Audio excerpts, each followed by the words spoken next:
الرحمن الرحيم.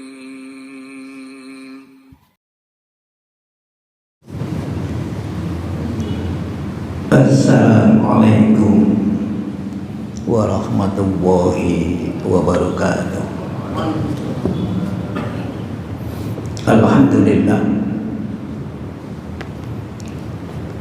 alladzi arsala rasulahu bil huda wa dinil haq arsalahu basyiran wa nadhira wa da'iyan ila Allahi bi idnihi wa sirajan munira. Asyhadu an la ilaha illallah wa asyhadu anna Muhammadan abduhu wa rasuluh. Allahumma salli wa sallim wa barik ala nabiyyina wa sayyidina al-karim Muhammadin wa ala alihi wa sahbihi ajma'in, amma ba'd. Para jemaah rahimakumullah, alhamdulillah, mari kita bersyukur kehadirat Allah Subhanahu wa taala. Siang ini kita bisa meninggalkan aktivitas kita sejenak untuk berzikir kepada Allah. Kita putus aktivitas kita yang berhubungan dengan segala usaha kita ini,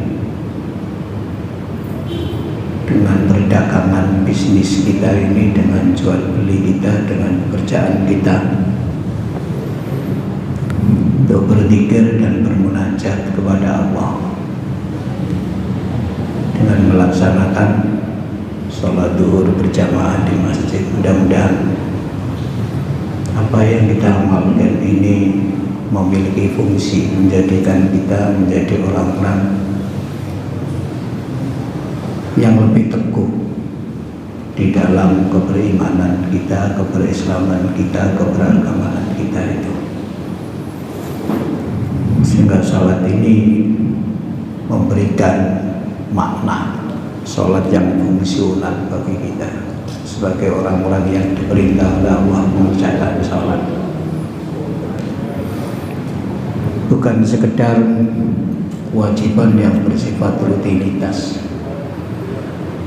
tapi arti yang terkandung di dalamnya telah kita dapatkan, dan itu semua kita lekatkan di dalam iman kita ini, sehingga kita menjadi orang-orang yang teguh, kokoh, dan dalam iman kita itu bagaikan akar yang menancap ke dalam. Lebih-lebih saat ini kita masih di masjid. Bulan lalu sudah kita sampaikan masjid ya seperti begini, tapi hakikatnya bukan seperti ini. Tuh, masjid ini rumah Allah. Ayatnya sudah pernah kita sampaikan di surat Jin itu, wa annal masajida lillah, masjid itu untuk Allah. Itu tegas, itu Quran itu sudah jelas itu. Bahkan disebut Baitullah, masjid rumahnya Allah. Karena itu kita tidak semata-mata melihat bangunan ini. Kita sekarang berada di dalam rumah Allah. Tentu perasaan kita berbeda saat ketika berada di dalam rumah Allah dengan ketika kita masih berada di luar rumah Allah. Bahkan lebih jauh daripada itu, Nabi juga memerintahkan agar orang bertakwa itu menganggap masjid ini bagian dari rumahnya. Hadisnya sudah pernah kita sampaikan. Allah menjamin orang-orang yang menjadikan masjid itu bagian dari rumahnya dijamin ketenangan, rahmat, kemudahan di dalam menuju surga. Ke surga itu juga tantangannya berat, hebat. Sampai dulu waktu kita kecil itu ketika ngaji Shiratal Mustaqim itu dibayangkan kalau semacam jembatan itu kecilnya rambut dibagi 7 itu ya kan susah gitu. Ya pas seperti itu tidak, kita nggak tahu, tapi gambarannya kan sangat susah kalau begitu itu. Tuh ada jembatan kok satu rambut, adalah rambut masih dibagi 7 itu sebuah apa ya, cara menanamkan bagaimana orang menggambarkan jalan menuju surga itu begitu sulit itu. Tapi kalau menjadikan masjid sebagai rumahnya, dimudahkan oleh Allah menuju kepada surga. Udah kita sampaikan hadisnya itu. Bahkan kita orang lain kalau melihat orang itu biasa ke masjid, kita diperintah menjadi saksi, oh orang itu beriman. Oke. Biasa ya, berulang kali.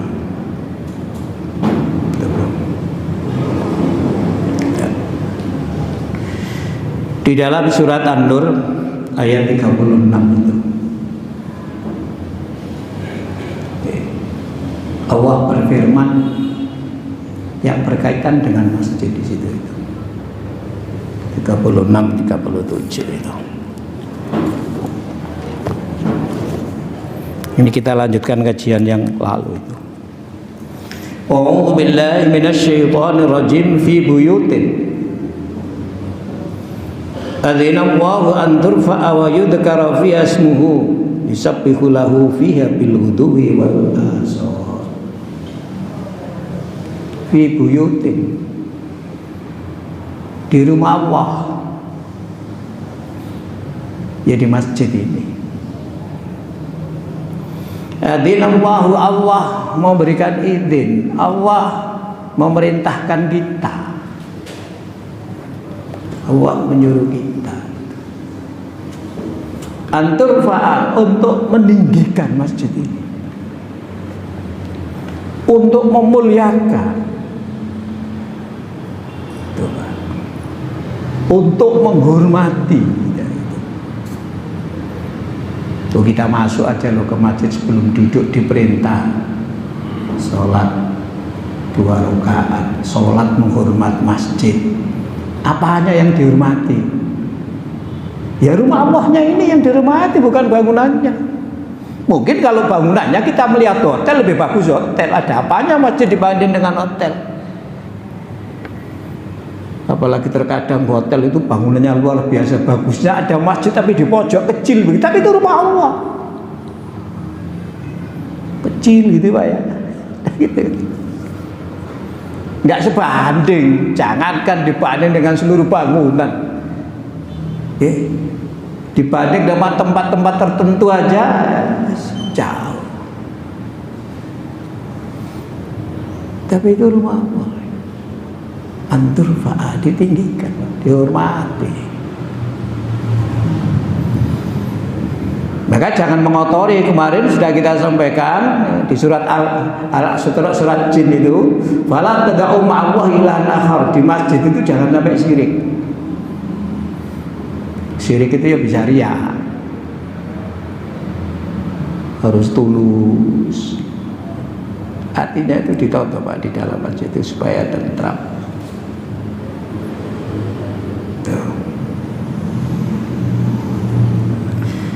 Wa yudhkara fiha ismuhu, dan disebut nama Allah di dalamnya. Jadi masjid ya tempat zikir. Tuh. Kemarin hadisnya sudah kita sampaikan. Inna hadhil masajida la yasuhu li shay'in minal bawli wal qadari. Masjid itu tidak boleh ada kencing, ada kotoran, tidak boleh. Innama hiya li dzikrillah azza wa jalla. Masjid itu untuk zikir pada Allah, wassalati salat wa qiraatil Quran, untuk membaca Al-Quran. Rawahu Muslim. Zikir Pak, disebut nama Allah, kita sebut Allah. Apa keperluan kita istighfar Allah? Justru begini ini kita berdoa kepada Allah. Kalau nggak berdoa malah Allah murka itu. Apalagi saat kita sholat, kita diperintah oleh Nabi ketika sholat itu seakan-akan melihat Allah. Berarti jelas betul ya gambaran Allah, seakan-akan loh iya. Sampai Nabi mengatakan kalau nggak bisa memiliki ya, rasa kayak gitu itu, yakin saja Allah mengawasi, antak butawah ka'annaka tarahu fa illam takun tarahu fa innahu yaraka. Itu berarti sangat dekat. Wajah itu wajah itu ya memang betul, tidak ada batas itu. Lebih-lebih saat sujud. Dikirnya luar biasa. Ya itu. Jangan kotori masjid ini. Di tempat baca Quran, tempat sholat, masjid itu. Tempat berzikir, baca Quran juga termasuk berzikir, iktikaf juga termasuk berzikir. Makanya iktikaf itu di masjid. Ini yang patut kita syukuri, kita setiap hari bisa berada di rumah Allah. Dan ini bagian dari kepuasan kita di dalam jalan hidup sebagai orang beragama. Rasanya ada yang hilang dalam hati kita kalau kita ini tidak berada di dalam masjid. Ada yang hilang kalau misalnya sehari kita nggak ke masjid, itu ada yang hilang rasanya. Tuh.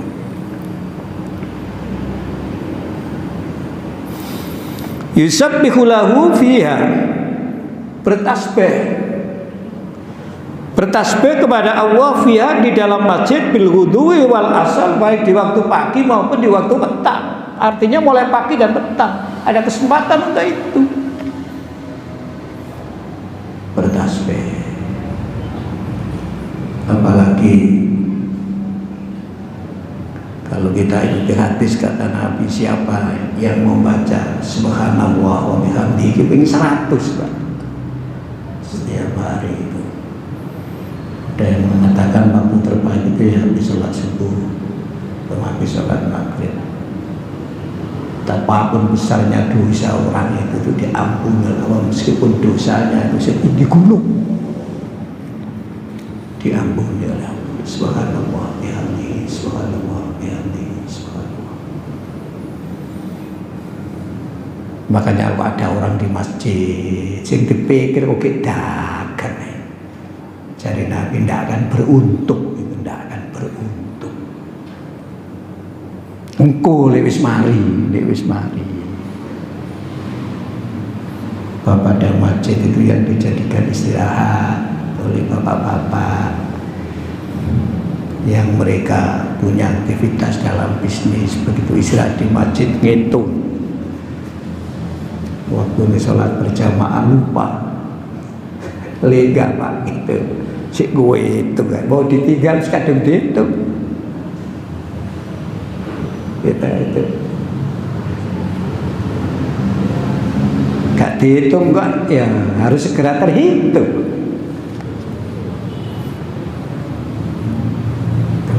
Jangan boten begitu masuk ya sudah kita putuskan itu sejenak waktu kita untuk munajat kepada Allah. Orang-orang yang begitu itu digambarkan oleh Allah di dalam Al-Quran, rijalun, adalah orang-orang la tulhihim, mereka tidak dilengahkan,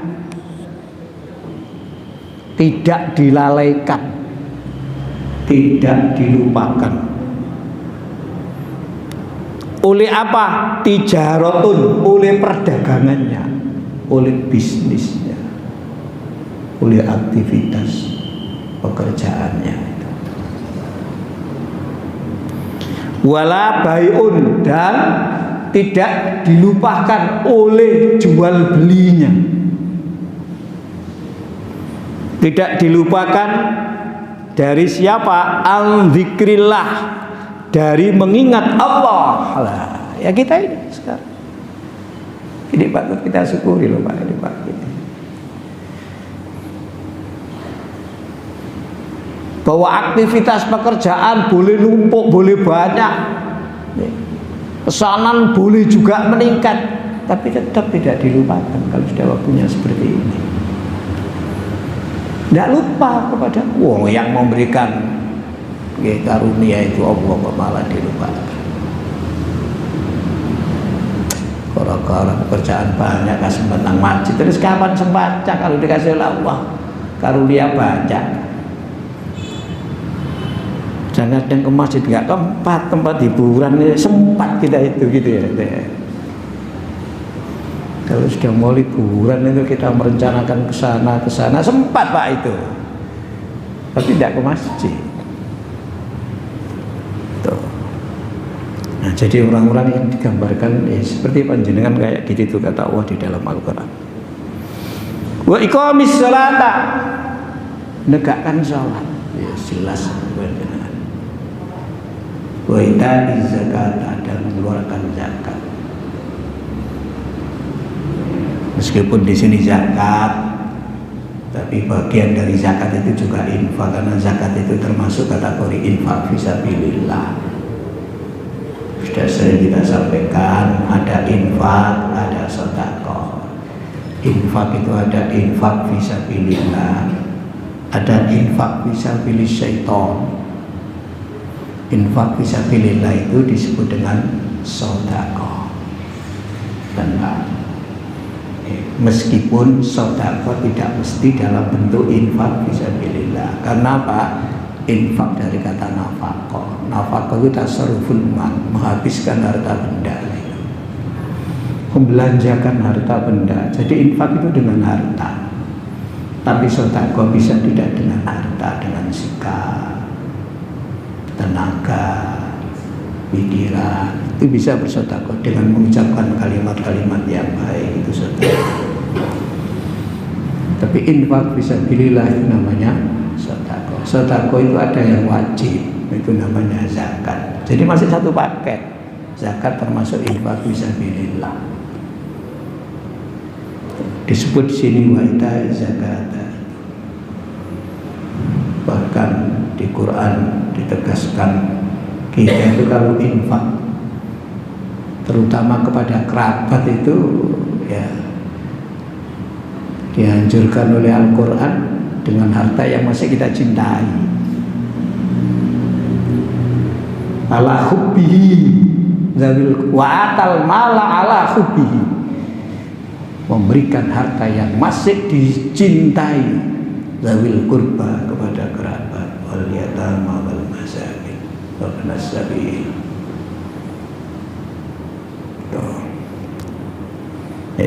Insyaallah lah jangan juga zakat, paling tidak zakat fitri itu, karena memang zakat ini kan zakat di era sekarang ini kan dikembangkan dengan ijtihad Pak. Karena zaman Nabi nggak ada zakat profesi, zakat itu ya benda, yang emas. Dulu zakat uang itu nggak ada dulu. Yang dulu uang itu yang emas, itu ya perak itu dulu itu. Sekarang sudah berubah. Tuh, dulu ada kendaraan, adanya kendaraan yang unta itu, makanya unta juga kena zakat. Karena termasuk kendaraan, ya enggak kan kuda. Kuda kan kendaraan pribadi. Orang punya 40 ekor kambing, kalau sudah mencapai haul dikenakan zakatnya seekor kambing. Tapi 40 ekor kambing itu berapa? Kalau satu ekor kambing harganya 3 juta, 40 itu ya 120 juta. Tapi punya mobil Pak, 40 kambing nggak punya, mobil punya, harganya 200 juta lebih, 300 juta. Orang mengatakan, loh saya itu nggak punya kambing, yang diperintahkan zakat itu loh kambing, bukan mobil. Nah, gitu. Orang bisa begitu, makanya infak fisabilillah yang penting itu.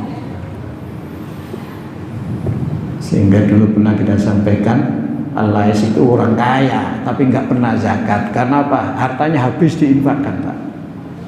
Dapat itu diinfakkan, dapat, tidak perlu nunggu 1 tahun. Jadi nggak numpuk 1 tahun, tidak sampai mencapai 1 nisab, cukup hanya untuk kehidupan saja setiap hari. Maka kemudian muncul bahasa, muncul istilah itu, ada orang kaya tapi tidak pernah zakat gitu. Tapi infaknya luar biasa. Luar biasa Pak itu infaknya itu. Ya karena tidak nunggu nanti 1 tahun dapat sekian lalu dihitung, tidak begitu. Sudah nggak ada dia, sudah dikeluarkan semua. Hanya cukup dia untuk kehidupan dirinya aja itu. Itu. Sahabat itu kaya tapi kan sederhana. Nabi itu miskin ya? Tidak, Nabi kok miskin? Kalau perang, harta rampasan perang dapat 1/5, banyak Pak 1/5 itu. Tapi ya hidupnya sangat sederhana Nabi. Ya zamannya waktu itu, sekarang kan tidak begitu, nggak punya duit, yang penting kan gaya sekarang itu yang dibangunkan gaya.